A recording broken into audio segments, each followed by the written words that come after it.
Darrin Goss is the executive director of the Coastal Community Foundation, and last week he was one of the panelists for the Charleston Forum. I sit down one-on-one with Darrin for a special edition of Quintin's Close-Ups. And be sure to download the free Quintin's Close-Ups app in your Apple or Google Play stores. Darrin Goss, it's so good to meet you. Good to meet you as well, Quintin. I appreciate this greatly. So here we sit, Rutledge and Hughie Streets in downtown Charleston at the Coastal Community Foundation. Correct. And you have been executive director, I believe, since 2015. 2016. 16. So it was announced in 2015, Right. December, but actually fully took on the role in February of 2016. So it's been just over 2.5 years now. What is it like to be you? Complicated, I think, given my growing up here in Charleston, leaving as a teenager, spending 27 years away, leaving with a mindset and a experience in Charleston, having experienced different cultures around the world, different places in the States, and now back in Charleston, that complexity of sort of my identity as a teenager and now my identity and experience as an adult really makes it complicated. A lot of conflict in many cases with what I see in Charleston in terms of its growth, its prosperity, in terms of its progression in terms of the conversation around race and equity, but also I think what complicates that is the fact that when you compare us to other places outside of the South, we still have a lot of work to do. You talk about a lot of work to do. What's new? What's going on right now here at the Coastal Community Foundation? Well, you know, I think that for us, the Coastal Community Foundation, we just ratified a new set of strategic priorities along with 4 value statements and then a brand new hot off the press purpose statement. And our purpose as a foundation is to create vibrant communities by uniting people and investing resources. And we do that, uniting the people by bringing together donors, stakeholders in our community, nonprofits, and really focusing a couple of different ways of grant making on the issues in our communities that really matter most to the donors, but are also essential to the fabric of the nonprofit community in the region. And obviously our region is more than just Charleston. It's 9 counties, ranging from Horry County down to Beaufort County. But obviously we have a downtown Charleston address, which makes it very interesting. And by investing resources, what we mean is that not only do we invest financial capital in grants and then in our new place-based impact work, but we also invest social capital, our networks, moral capital. In many cases, we will take a countercultural position on issues in the Charleston and community and the region. Intellectual capital, we think that with 40 plus years of grant making experience and deep knowledge of our community, along with those of our donors and other stakeholders, volunteers, we bring a lot of intellectual capital to the table. And then finally, we understand that Coastal Community Foundation has a reputation for integrity, it has a reputation for doing things the right way. And so that reputational capital is a resource that we take very seriously. So we only put our name in the heft of who we are as an organization behind initiatives, causes that are important to carrying out that purpose of creating vibrant communities. You talk about downtown Charleston, you talk about race and obviously justice. Let me take you to Charleston City Hall. Obviously last week the city of Charleston officially apologized for its role in slavery. Correct. And I know you helped drafted that particular apology. Where are you emotionally after this particular vote? Well, you know, my personal range of emotions, because I was sitting in City Hall while the debate was going on, range from exuberance and happiness at the end because the vote got passed, to at some points during the course of that deliberation, frustration, a lot of anxiety, and at certain points anger. And anger, a strong emotion, because frankly what we heard from our community over a 10-month period was that it doesn't matter if you're dealing with access to economic opportunity. It does not matter if you're dealing with affordable housing. It does not matter if you're dealing with education and education equity. underneath the surface, and just beneath the surface, Quintin, is this issue of racial justice, this issue of racial equity.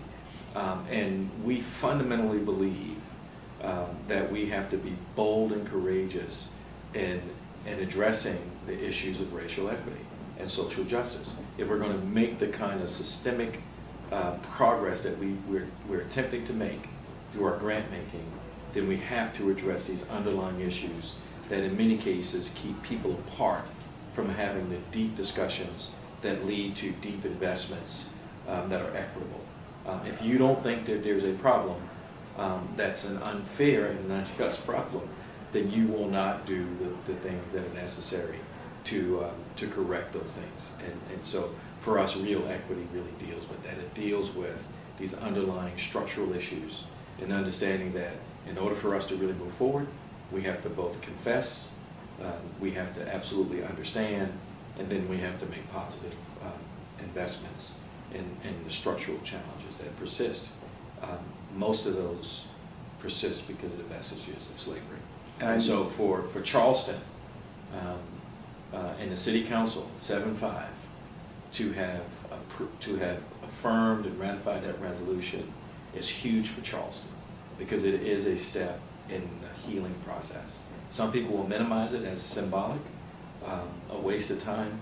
I simply suggest to anyone who will listen to or look at this, you can't, if you offend your spouse, your partner, whoever, you can buy all the roses, all the flowers, all the trinkets and everything else, and that's hollow until that person really understands that you care. Because by apologizing and confessing that I did you wrong, and the reason that's important, because trust then begins to be rebuilt. Trust and confidence that you won't offend again, that you won't go down that same path twice. And in our communities, trust, frankly, I said this during the City Council meeting, progress happens at the speed of trust, and we've got a lot of progress to make. And let me take you a couple of miles down to the Charleston Music Hall. Okay. Last week, you all obviously played there for the forum. Where should the discussion about race and justice head next? You know, at the Charleston Forum, I thought that was a great discussion because it really, while race and equity sort of permeated the discussions on both economics and education, what we really got into are some substantial strategies around how do we level the playing field in terms of education equity. What are the specific policies that can be in place? How can we create access to economic opportunity for people of color in this community? And so I think the substantive work at the Charleston Forum really takes that conversation about race to the next level. And now it's just not the emotional appeal, but now we're talking about substantive policy. We're talking about great programs. We're talking about the things that elected officials, community leaders, philanthropy can actually do to help move the needle. And so I think that's an appropriate, the forum was an appropriate next step, but I will underscore that the real work is being done in the trenches by organizations like CAJA, the Social Justice Racial Equity Collaborative, Michelle Mapp of the South Carolina Community Loan Fund, folks like Enough Pie, nonprofit organizations like Kids on Point or the YMCA program, which my niece happens to be a part of the dance troupe with the YMCA. So those programs, coupled with great policy, actually do have the effect, the aggregated effect of moving the needle for people in our communities that look like you and me. And I think that's very important. Mother Emanuel, 3 years later, where does your mind go to now? You know, I can tell you, Quintin, that the night that happened, I was still living in Baton Rouge, Louisiana. I was running the United Way down there. And I whispered a very quiet, silent prayer to myself. And that prayer was, after I hung up the phone with my mom, if there's any way for me to get back to my hometown, I would love to get back and be a part of what I knew would be an energy and a momentum to try to change the narrative of Charleston. And so 3 years later, I'm happy to be a part of that. In this role at the Community Foundation, working with great people, a great board, and a great community, taking really what I think are the necessary courageous steps to saying to ourselves as a community, It's not just a symbolic, holding hands on a bridge, but it's the deep, intentional work of dealing with these deep-seated racial issues. It's not just having conversations, but it's actually addressing and changing and enhancing policies that actually help people move up, creating economic mobility, creating great schools. The work of our school district superintendent, Dr. Postaway, and her equity agenda for serving all children, but specifically those children who start off at a disadvantage. So I think 3 years later, while you can never